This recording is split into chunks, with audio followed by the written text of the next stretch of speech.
संजय गुप्ता जी, जरा आप बताइए अगर पिछले कुछ कार्यकाल को हम देख लें और अब के उत्तर प्रदेश को देख लें, सिर्फ आज जो व्यापार की हम बात कर रहे हैं, आप बताइए क्या नहीं परिवर्तन हुआ या फिर जो मैं बता रही हूँ उससे इत्तेफाक नहीं रख पा रहे हैं? योगेश जी, रजिस्ट्रेशन करा, आपने दावा किया कि 90 लाख रजिस्ट्रेशन हो गया।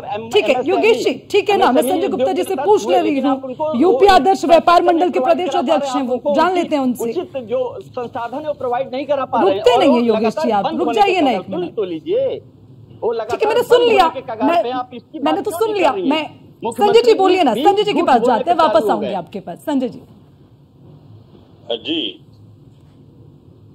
संजय जी आपसे जानना चाहेंगे, आज जो व्यापार को लेकर उत्तर प्रदेश की स्थिति है, ट्रेड शो की हम बात कर रहे हैं और उसके अलावा पहले भी जो व्यापारी थे, उद्यमी थे, उनको उस वक्त किस तरह का प्लेटफॉर्म मिला, उस वक्त किस तरह की स्थिति थी, जो व्यापारी थे वो किस तरह के माहौल में थे और अब उसमें कितना परिवर्तन नजर आता है, आप ही बताइए संजय जी।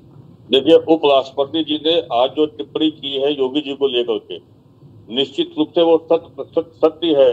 योगी जी गेम चेंजर है और किसी एक विषय पर नहीं, सारे विषयों पर उत्तर प्रदेश के चौमुखी विकास पर योगी जी गेम चेंजर साबित हो रहे हैं। अच्छा, क्यों आप क्यों उन्हें गेम चेंजर मान रहे हैं, ये भी बताइए। हाँ, गेम चेंजर इसलिए मान रहे हैं, सबसे पहले व्यापार या उद्योग के लिए जो प्राथमिक आवश्यकता है वो प्राथमिक आवश्यकता है सुरक्षा की।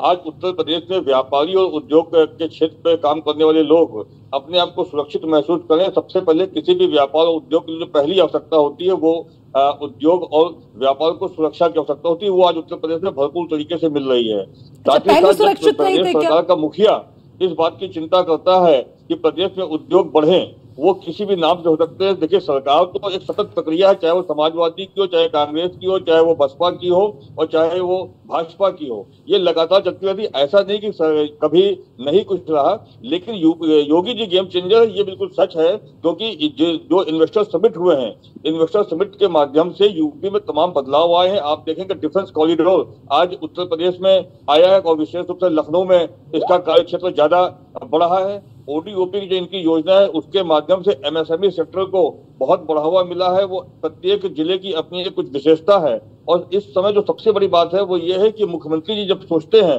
तो सारे जिलों के जो कलेक्टर हैं वो लगातार लग जाते हैं। मैं तो वाणिज्य बंधु की संजय गुप्ता जी, देखिए आप तो बहुत पुराने जानकार है, बहुत पुराने खिलाड़ी हैं, व्यापार को नजदीक से समझते हैं। आपने एक जिक्र किया यहाँ पे सुरक्षा का कि जो व्यापारी हैं खुद को सुरक्षित महसूस करते हैं और नया नया जो प्लेटफॉर्म है वो उनको दिखता है। अच्छा, पहले क्या था, पहले सुरक्षित नहीं महसूस करते थे, क्या कमियां लगती थी, वो जरा एक बार उजागर करिए प्लीज। देखिए, निश्चित रूप से पहले की अपेक्षा अब कानून व्यवस्था में बहुत हद तक का सुधार आया है। पहले कानून की स्थिति वैसी नहीं थी जैसी आज की डेट में है, चाहे वो महिलाओं का विषय हो, चाहे वो व्यापारियों का विषय हो। जो संगठित अपराध थे वो उत्तर प्रदेश से खत्म हो चुके हैं। आप सबने देखा, इनकाउंटरों के माध्यम से तमाम लोगों के अलग अलग जगहों पे उनके डेथ हुई है, चाहे वो जेल में हुई हो चाहे कहीं हुई हो। तो जो संगठित अपराध थे, जो बड़े बड़े माफिया थे, आज हम ये कह सकते हैं एक जनता के रूप में, एक व्यापारी के रूप में निष्पक्ष तरीके से कि संगठित अपराध यूपी में अब नहीं है।